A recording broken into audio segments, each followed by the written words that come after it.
Hey guys, PhazePlays here with a status update for Bleed SLAMS Slayer. It turns out this build is incredibly strong. It's easily one of the best solo self-found bossers, and it's an incredibly smooth mapper. I comfortably killed all 10 Uber bosses in hardcore solo self-found, and honestly, I never once felt at risk of dying. Damage? Hello? All Uber boss footage in this video is from my hardcore SSF run. I tanked up to be on the safe side, so damage can easily be much higher than what's shown. Damage felt fantastic, damage mitigation felt higher than any build I've played in years. Recovery is phenomenal, and the guaranteed damage uptime is great for bossing since it lets you focus on dodging mechanics. For a melee build to really feel good, attack speed is very important, especially a bleed build that typically uses weapons on the slower side. So late game, it's highly recommended to go 2 large clusters for a huge chunk of attack speed and damage. 2 clusters closes the speed gap a bit between Slayer and Berserker. Coupled with the build's huge AoE coverage, it feels really nice for mapping. Area of Effect pairs very well with Ground Slam. Some sources of AoE include Brinkmanship, Executioner, Awakened Increased Area of Effect, and Pulverize. Maces with a Coronal Maul are also an attractive option for an extra 82% Area of Effect. I made a setup with an 11 meter radius Ground Slam. It covers the entire screen except the top corners. The better your weapon and gear, the more you can sacrifice some damage for AoE. After some in-game testing, Warbanner interacts in a very bad way with Runegraft or Treachery. It makes enemies deal far more physical damage while Warbanner's down.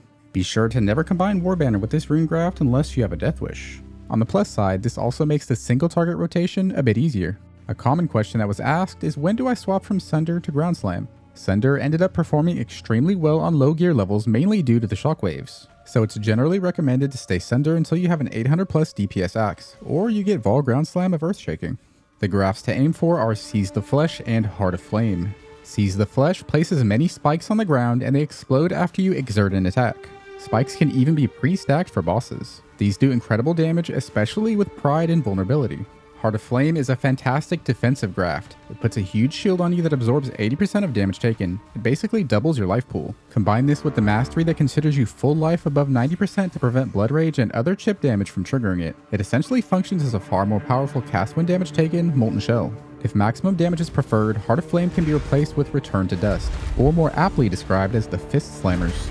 For the 4th Ascendancy, Impact is taken early on as it gives us some nice mapping AoE and a bit of damage. But there are 2 other solid late game options. Otherworldly Appendages is from the Breach Lord bloodline. It's unlocked by defeating the Breach boss duo. Access them by placing a Hive-Brain gland in the map device. With the Graft setup mentioned before, it'd make us take 15% less physical and fire damage, alongside extra Graft damage. This is a good intermediate defensive option and can be useful to run to unlock the next Ascendancy. That didn't happen. In softcore, this can be solid for difficult map choosing strategies or learning bosses. In hardcore, it's always fantastic. This thing is crazy good.